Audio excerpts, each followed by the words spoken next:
On how we're going to do it in America Eats. Gotcha. We're going to serve it with some cranberry glazed Brussels sprouts. Okay. But first we're going to show you how we're going to get the prime rib ready. Gotcha. Right now I've got my pan heating up for the Brussels sprouts. Yep. So the key to good prime rib is to start it in a very low oven.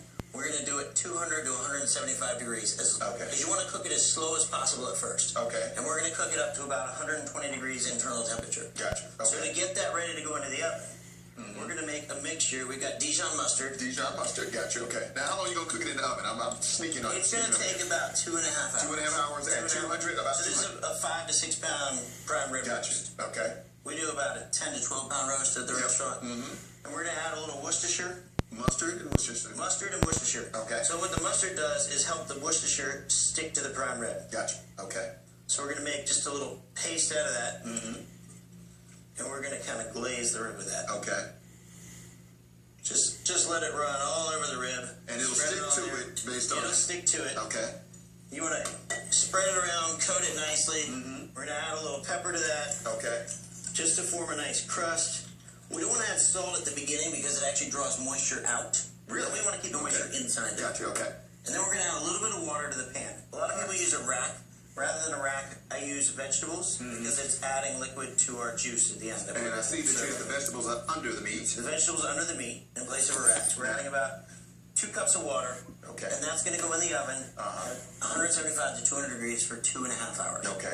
And then we're going to pull it out and let it rest. Gotcha. For 30 minutes. 30 minutes. Okay. While that's resting, we've got a good hot pan. See how hot that is? Okay. Key to Brussels sprouts is a very hot pan. Gotcha. Okay. Because these are going to caramelize. And if our pan's not hot, they're going to overcook before they caramelize. Okay. And when you overcook Brussels sprouts, well, that's when you get that weird kind of taste that everybody's like, I don't want to eat that. That's what I've been doing wrong. Okay. Gotcha. Okay. So we're going to caramelize these. You can see it's already starting to caramelize there a little bit. All right. How high do you have to have this on if you're at home? Medium high. Got medium high. Not quite. If you have it on high, it's really going to smoke up your whole kitchen. Gotcha, okay. And we're going to add some of the Brussels sprout petals. We peeled the leaves off at the beginning and then just quartered up the hearts. Okay.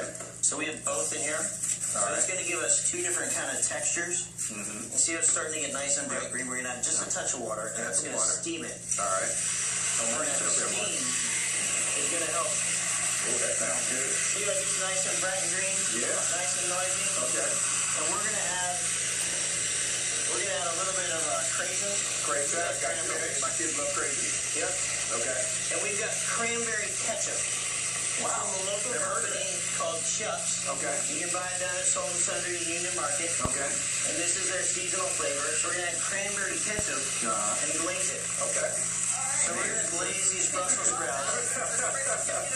So you start cooking it up, and then we get a crowd over here. Yeah, so look at that. So those are glazed. The cranberry ketchup, we've got craisins, we've got the petals, and that's our side dish. So, how long are you cooking this again? It's going to take about 4 to 5 minutes. Okay. Depending. You want the Brussels sprouts to be just tender, but not mushy.